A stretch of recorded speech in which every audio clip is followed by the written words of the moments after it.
Sir Telangana parliament ఎన్నికల్లో ఎవరికి ప్రజలు పట్టం కడతారని మీరు అనుకుంటున్నారు? తెలంగాణ పార్లమెంట్ ఎలక్షన్లో పోటీ ప్రధానంగా రెండు ప్రధాన పార్టీల మధ్య ఉంటుంది. కాంగ్రెస్ పార్టీ లేదా బీజేపీ.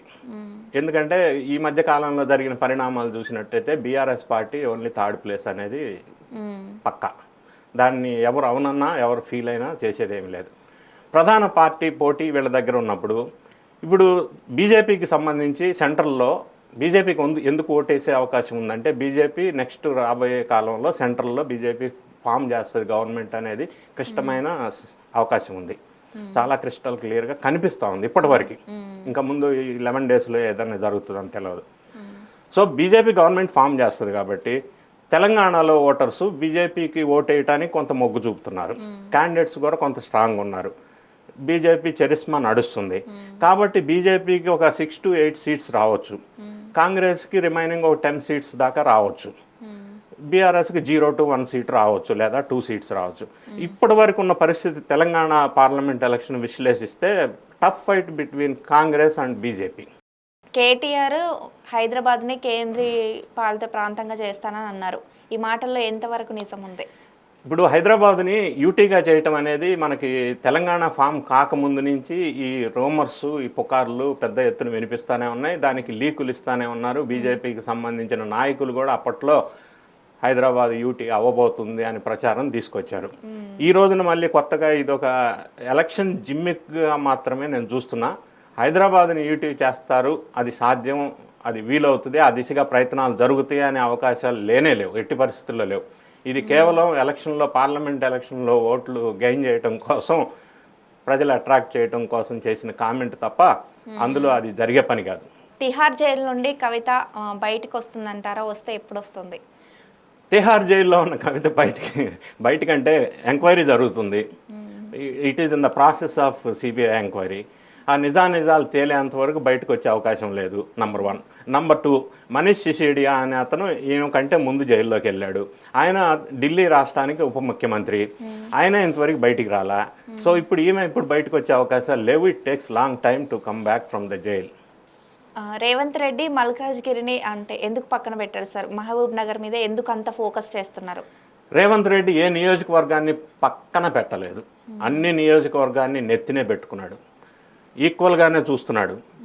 మల్కాజ్గిరిలో ఒక మహిళా అభ్యర్థిని నిలబెట్టారు. ఆమె కూడా అంత వీక్ క్యాండిడేట్ ఏం కాదు, స్ట్రాంగ్ క్యాండిడేట్. రెండోది, రేవంత్ రెడ్డి మల్కాజ్గిరిలో ఇంతకుముందు ఎంపీగా గెలిచాడు.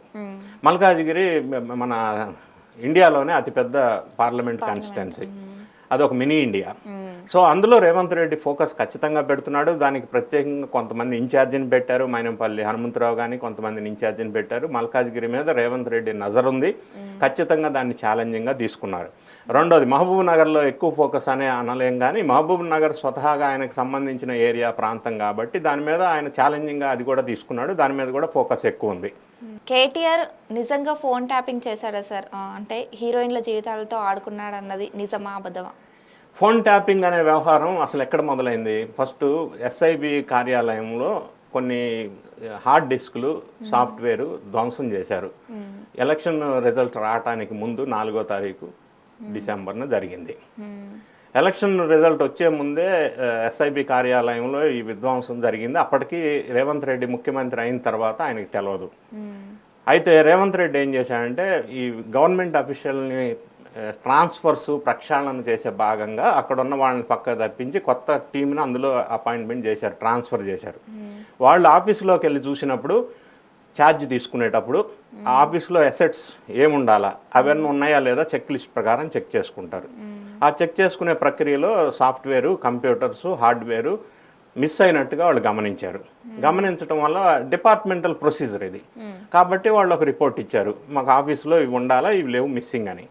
అక్కడ వాళ్ళు ఇంటర్నల్గా ఇన్వెస్టిగేషన్ స్టార్ట్ చేసినప్పుడు అది ఏమైంది మిస్ అయిందని ఎంక్వైరీ స్టార్ట్ చేసి 1 by 1 తీగ లాగితే డొంక కదిలినట్టుగా తీగ లాగుతూ ఉన్నప్పుడు బయటకు వచ్చిన అంశాలు ఏంటంటే ఇందులో హార్డ్వేరు, సాఫ్ట్వేరు తీసుకెళ్లారు, పగలగొట్టారు. అది ఎందుకు చేశారు?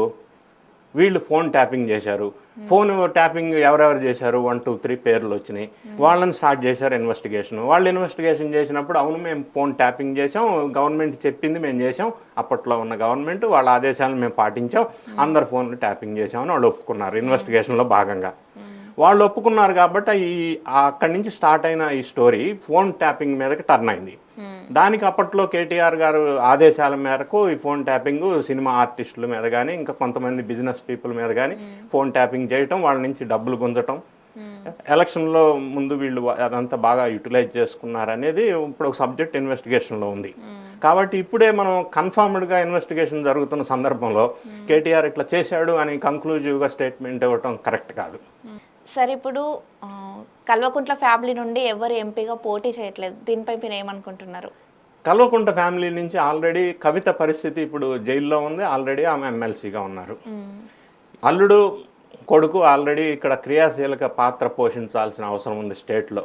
ఎందుకంటే పార్టీని మళ్ళీ స్ట్రెంథన్ చేయాలా, మళ్ళీ రీబిల్డ్ చేయాలా, ప్రజల్లో కాన్ఫిడెన్స్ క్రియేట్ చేయాలా. కాబట్టి వాళ్ళ సహాయం వాళ్ళ సహకారం ఈ స్టేట్లో ముఖ్యం ఎంపీగా వెళ్ళటం కంటే. అందుకని ఈరోజు ఈ ఎలక్షన్లో మొదటిసారిగా ఆ కుటుంబం ఎంపీలో కాంటెస్ట్ చేయట్లేదు. ఎందుకంటే ఇక్కడున్న తెలంగాణ నేపథ్యంలో దీన్ని ముందు స్ట్రెంథన్ చేసుకోవాలి కాబట్టి దీని మీద ఫోకస్ ఎక్కువ ఉండాలి కాబట్టి వాళ్ళు దీని ఎంపీ ఎలక్షన్కి కాంటెస్ట్ చేయకపోవచ్చు. Okay sir, thank you. Thank you. So చూసారు కదా కె రవీంద్రబాబు గారి అనాలిసిస్. చూస్తూనే ఉండండి 9 వైబ్స్.